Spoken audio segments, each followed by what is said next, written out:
Reading with your kids. Hola, ni hao, konnichiwa, assalamu alaikum, shalom, mahaba, moni wanji, namaste, jumbo,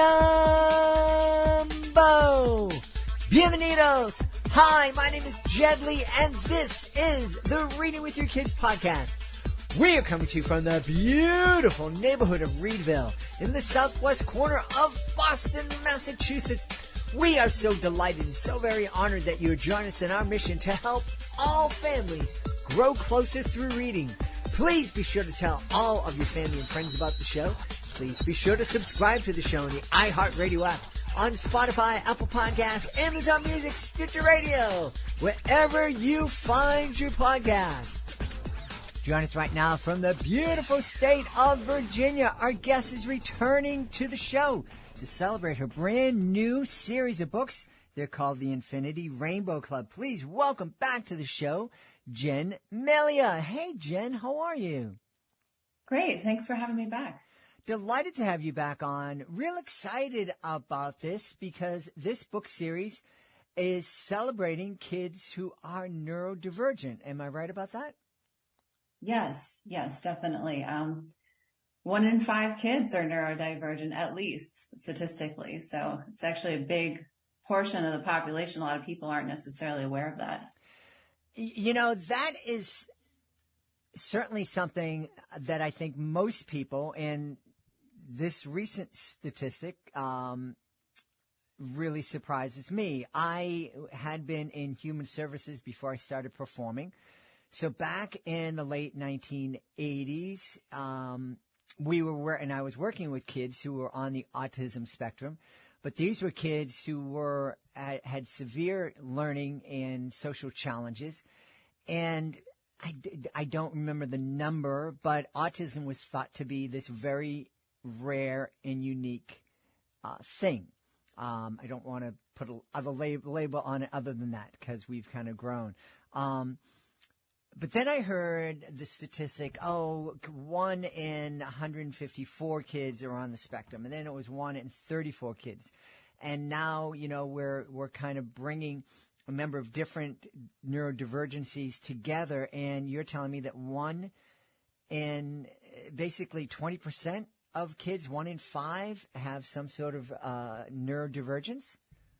Yeah, and so it includes the wider sort of umbrella of autism spectrum disorder, which I think the latest statistic from the CDC is about 1 in 36 kids now are diagnosed on the autism spectrum or very close to that, which actually, like, as you said, has been changing over the years. It's been, the statistic has become now that the autism spectrum includes not only those who would have been in the past diagnosed with Asperger's and autism. Those two categories were combined to create the autism spectrum disorder. And so now that diagnosis, that's different now than it was in the past. So statistically, 1 in 36 or approximately that are on the autism spectrum.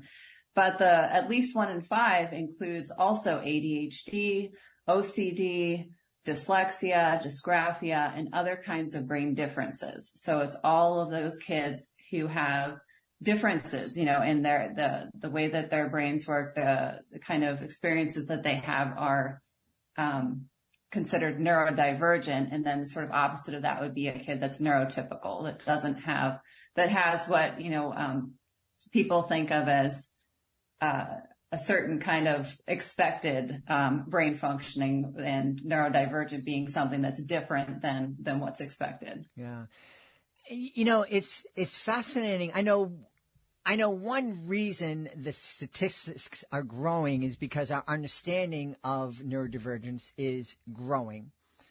And there are more kids that are exhibiting certain behaviors that were in the past thought of as quote-unquote behavior problems are now being diagnosed as, neurodivergent. And so kids are getting the help that they need.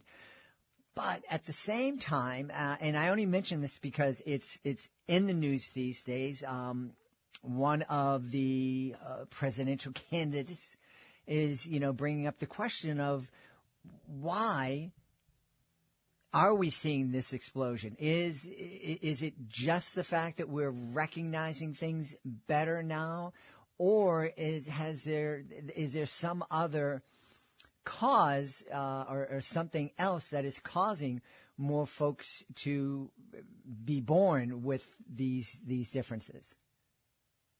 Yeah, and it's an interesting question because I think that it's probably a combination of both, that there is different ways of recognizing. Traditionally with autism research, a lot of the diagnostic testing was based on research that was done on autistic boys. And so what ended up happening is there's a lot more boys diagnosed than girls on the spectrum, but now that difference has been acknowledged, and then there's a lot more studies that are looking into how a lot of girls and women, they tend to mask their autistic traits so they aren't necessarily recognized at an earlier age. And now that there's more understanding of that, there are in fact more girls and women being diagnosed with autism spectrum disorder. That includes me, diagnosed at 39, on the same day as my daughter. So that also, happened because of the research that I was able to do to try to figure out what was going on when I saw the sort of traits that eventually I learned were autistic in my daughter and then also in myself. Yeah. I think it's important for us to think about what might be causing this, if there is some kind of environmental or other type of cause. But and that's for future kids who are coming into the world. But in the meantime, the kids that are neurodivergent, there's no need to debate what causes. I think the thing that we need to talk about is how can we support these kids and adults to help them become the very best and happiest versions of themselves. Yes, I wholeheartely agree with that, because I think a lot of times when we're talking about neurodivergence, a lot of times there's so much stigma about just, even like now when I tell people I'm autistic, their reaction isn't necessarily one where, the first thing they might say is, well, you don't look autistic. And then it's like, well, there's not really a look to autistic. Mm-hmm. So that doesn't make any sense to me.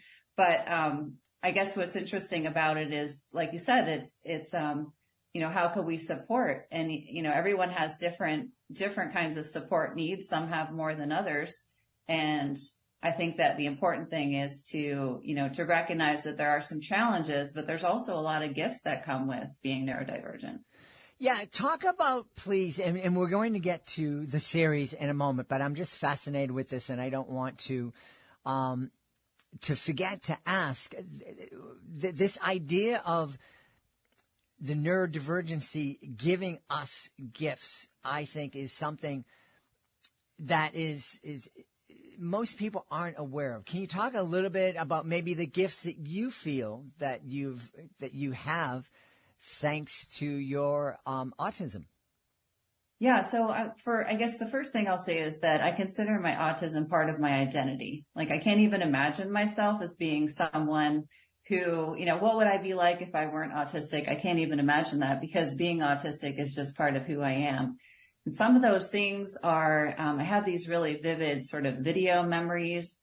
Like, I can pull things from my childhood and almost like replay scenes and sensory things, sounds, and remember what things tasted like from early childhood. And that actually helps me a lot with my writing. So I'm able to kind of pull together a lot of my experiences and just be able to kind of play in my head sort of the scenes that I'm writing out in my fiction. And so for me, that's one of the biggest gifts that I think my autism gives me. With my kids, they all actually are, recognized as gifted as well. Not all kids that are autistic are also gifted, but some actually are, on the gifted scale as well. And my kids happen to be, and they actually are very gifted with, I like to think of them as, they like to build a lot of things with Legos. We have a playroom with like tens of thousands of Legos, and all these Lego cities, which just happens to be actually the topic of, the first book that I wrote in the series, Nick and the Brick Builder Challenge, was very much based on my kids and their gift with being able to build these intricate Lego cities. And it's just amazing how at such a young age, I mean, they just started doing this, creating these amazing structures with, no guidance even. I mean, they just came up with all these amazing creative, like the basics of engineering, basically. So they're really using that. Yeah. Well, as you're talking about that, and as you're talking about your kids creating these structures with Legos where, I'd be happy if I could put 3 or 4 of them together. But your kids are building these cities. And I immediately thought of sculptors and these incredibly talented sculptors that have been celebrated all throughout history who are able to look at a big hunk of rock and see something inside of that rock and somehow take a tool and chisel it away. And to me, that's like amazing. But I don't know if a sculptor would necessarily be put on the neurodivergent list, but they're thinking in a different way. They're able to see in a different way than most of us are able to see, I believe. Yeah, I agree with that. And I think everyone's talent is different too. And like, I would agree with I can't really put more than a couple bricks together myself, like my kids. So I enjoy going in there and watching what they're doing. But when I think about, what they are doing, I can't imagine sitting there and doing that myself, because that's what they're really good at and not necessarily my skill set. Yeah. Well, there are a lot of people who are listening thinking, yeah, I may or may not be able to do anything with Legos, but I know I can't write stories like Jen can. So let's talk a little bit more about the Infinity Rainbow Club. As I understand it, this features 5 characters, and all of them have some sort of neurodivergence. Am I right? Yeah. So the sort of main premise is we have these kids who are neurodivergent, and one of them starts a club for neurodivergent kids after school. So he asks it's my main character, Nick, in the first book, he asks his special education teacher, can we start a club after school for other kids like me? Basically it's a club that recognizes, a place where STEMs are accepted, and they meet in a sensory gym. So it's a place that they're comfortable, and they do a lot of adventures together. It's not so much a book about neurodivergence it's a book about kids who just happen to be neurodivergent doing a lot of fun activities. And so that's really what I wanted to capture in the series. I didn't want to write a book that really, it is focusing on neurodivergent kids, but it's really a book for any kid that can relate to, what it's like to have fun in an after school club. There's a lot of humor in the books. And I really wanted to sort of break away from that stereotype that, neurodivergent kids or kids who are autistic or have ADHD, it's not limiting. These kids are doing a lot of really fun and cool things. And I just wanted the series to really showcase that, being different doesn't mean you can't do everything that everyone else can. Yeah. One thing I want to just hit on, because you use the phrase, it's a place where STEMs are accepted. We use the term STEM a lot here on the podcast, but we're referring to science, technology, engineering, and mathematics. I think when you're talking about STEMs are accepted, you're thinking about something a little bit different, right? Yeah. So STEMs could be more like if someone were having, or someone were flapping their hands or spinning in circles or jumping up and down. It's kind of a way that, I think of it too, like sometimes flicking fingers can also be a STEM, but basically where I have characters in my book that they'll be doing their STEMs. But because, it's accepted, it's not something where anybody looks at you funny if you're going to flap your hands. Like my son and, not so much my daughters, like it just depends. Some autistic kids flap their hands more than others. But when my son does it, it's mostly because he's excited. Mm-hmm. And some other people might flap their hands for different reasons, but that's one type of STEM. Yeah. As you're mentioning that, I was running an after-school program back in 1989, and one of our kids, Jennifer, 5th grader, lovely kid, but she would flap her hands, and it was just Jen. and she didn't have a label, and she had some challenges. But we didn't, this idea of her being neurodivergent didn't enter into our minds. It was just like, oh, yeah, that's just Jennifer, and that's like one of her Jennifer things. Why is it important for us now to recognize that somebody like that is neurodivergent as opposed to what we did, which was, oh, she's just a kid and that's something that she does, and so you just accept it and you don't treat her any differently than anybody else? I think for me, so even like when I got my diagnosis as an adult, it was helpful for me to just understand what my differences were. So a lot of people ask me, if you're 39, and you get diagnosed, did it really matter at that point? You made it that far, you got your PhD, you're a professor, you write books and all that. And for me, it was more just recognizing the challenges that I had experienced throughout my life then now had a reason. And it helped me understand that I was different, because I was always so hard on myself when I didn't know that I was autistic, because I always thought I needed to fit in better. Because a lot of times, especially I would say, not all kids necessarily will be as self-conscious about it as I was, but a lot of times the less support needs that you have, like in my case, I don't have a lot of support needs, but I'm trying really hard unknowingly my whole life to fit in better. And so that puts a lot of pressure. And now that I know that I'm autistic and I speak publicly about it, I feel a lot more at ease, if that makes sense. And I do think a lot of other kids too, when they recognize, okay, I do things a little differently, that can also be more empowering for them, because that's, if they feel it's part of their identity and they understand what their differences are, they might be more accepting of them. And that makes perfect sense. There are a lot of us, I'm vertically challenged, and I'm like playing basketball, but there was never a chance of me being in the NBA. And it's partly because I wasn't that good, but it was also partly because I'm 5'6". Well, now that I'm older, I think I'm 5'5". But anyways, we're able to kind of accept those physical limitations, if you would, or differences. So I guess it makes sense for us if we're able to sit down and go, okay, well, I'm thinking different than everybody else, and that's okay. Yeah, I agree, and I think because when I think about autism and other neurodivergences, it's like 90% of it is hidden, like maybe 10%, flapping hands, or maybe not making direct eye contact. Like I know I look at people's mouths more than I do their eyes when I'm speaking, just because I'm like sort of looking toward their face so they know I'm addressing them, but I'm not always that comfortable looking directly into other people's eyes. And those are kind of some of the stereotypes that people think of when they think of autism.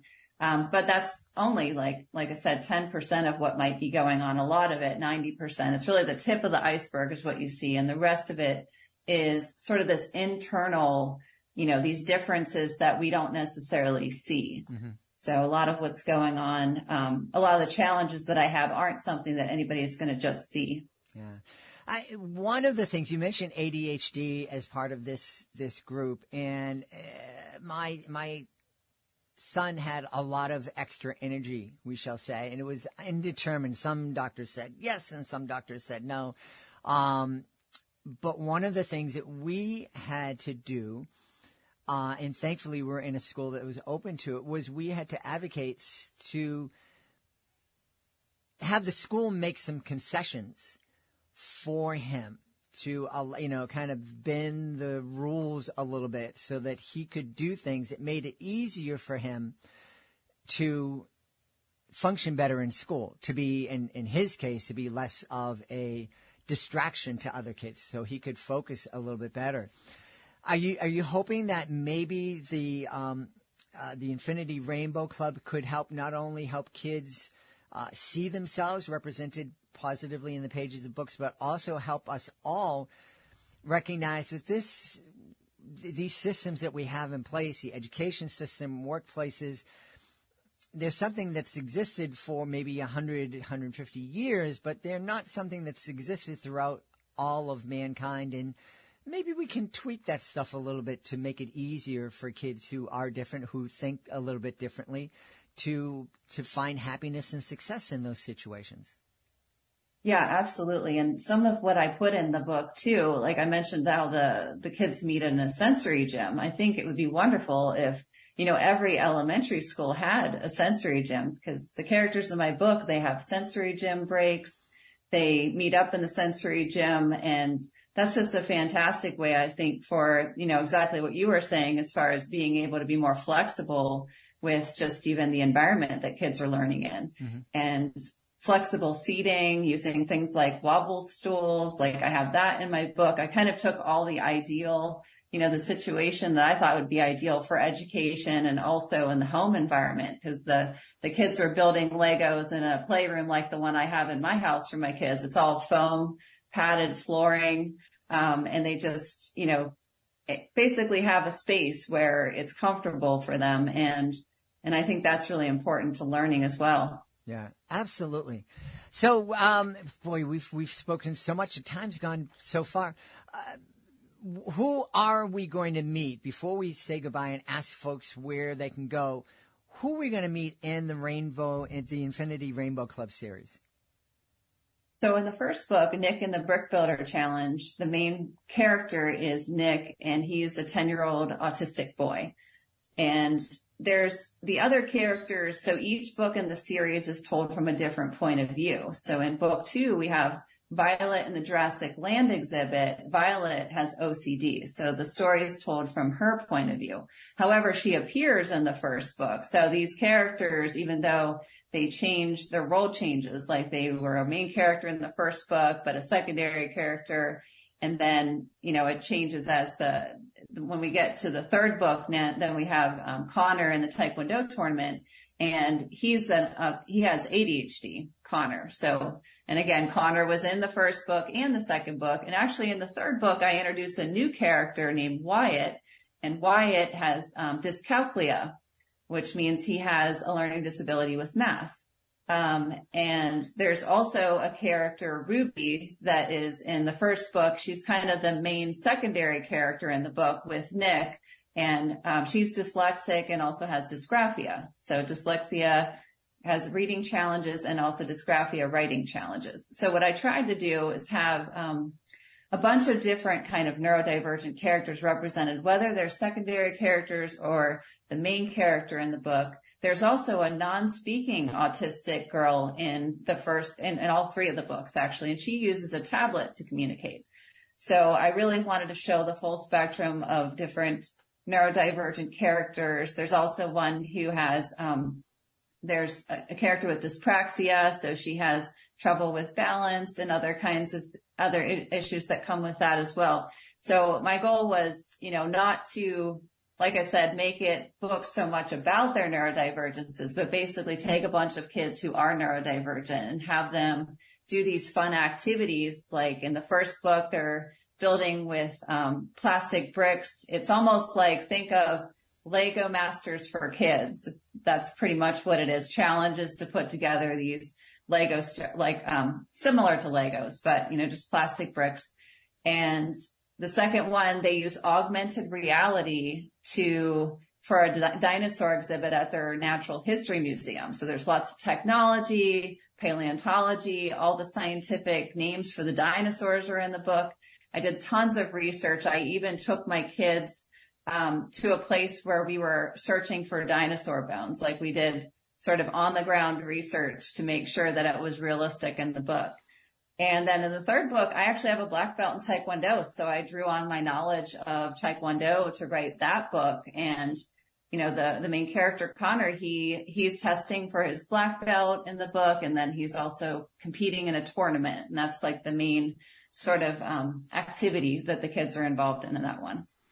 Well, it sounds like a lot of fun. I think that these would be real fun reads, not only for kids, but I think that they'd be great reads for educators, but also parents, especially parents of kids who are or people are thinking they may be neurodivergent, to help the parents see their kids as not a problem, not a bother, but just different, and kids who have potential to be really happy and a real gift to your family.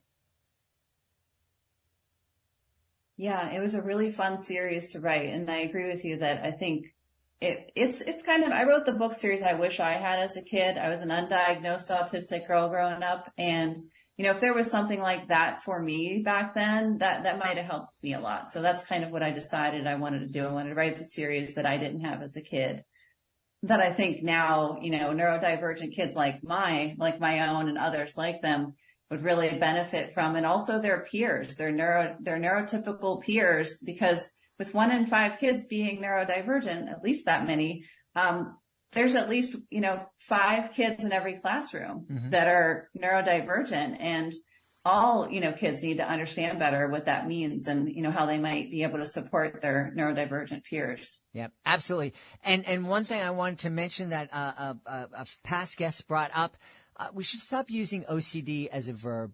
OCD is a real challenge in a lot of people's lives, and too many people just, they have to keep their desk clean, and it's like, oh, I have OCD, and that's not quite what we're talking about. Yeah, I agree with that as well, because it is the kind of intrusive thoughts that often come with OCD. That's a lot of what I bring up in the second book in the series. Violet has a lot of intrusive thoughts. It's a lot more than just like she checks things constantly. That's like sometimes people with OCD have different kinds of things that are obsessions or compulsions. And I actually draw from my own. I don't have an official OCD diagnosis, but when I was getting my kids diagnosed, I realized that I also should probably, if I need to in the future, seek out treatment as well, because I fit the profile of someone who has OCD, ADHD, and autism spectrum disorder. And I kind of learned that going through the diagnostic process with my kids. Yeah. And, the really great thing to kind of end this conversation with is that despite all of those challenges that you've experienced in your life, you're real successful and real happy, and you have a beautiful family. Thank you. Thank you so much. Yeah. Hey, Jen, where should folks go to find out more about you and find out more about this great new series? Yeah, all the information I even have on my website, why I wrote the series, and a lot of information about each of the books. So my website is just my name, jenmalia.com. We've had a great time speaking to the author of the Infinity Rain Club, the Infinity Rainbow Club. Great new series from our guest. Boy, oh boy, morning's a tough hit. A great series from our guest, Jen Malia. Jen, thanks so much for being with us. Thanks for having me. We hope you've enjoyed this episode of the Reading with Your Kids podcast, and will join us for the next exciting episode of the show. And you can find us, of course, wherever you find your podcast. We happen to love the iHeartRadio app. We love Spotify, Amazon Music, Apple Podcasts, Good Pod, Himalaya Podcast Addict, Ghana. We love all the podcasting hosts that host the Reading with Your Kids podcast. We want to thank our guests for helping to make today's show so wonderful. Also want to thank my team, Fatima Khan, Rory Grady, Soji Franklin, and O'Leary. I want to thank my beautiful wife for all the wonderful, amazing, incredible support that she gives me and all the love that she brings into my life. And we all want to thank you. Thank you so much for taking the time to join us today. And as always, thank you so very much for taking the time to bring love and joy and happiness to the world, making it a better place. And you do that every time you read with your kids. I'll be looking for you in the next edition of the Reading with Your Kids podcast.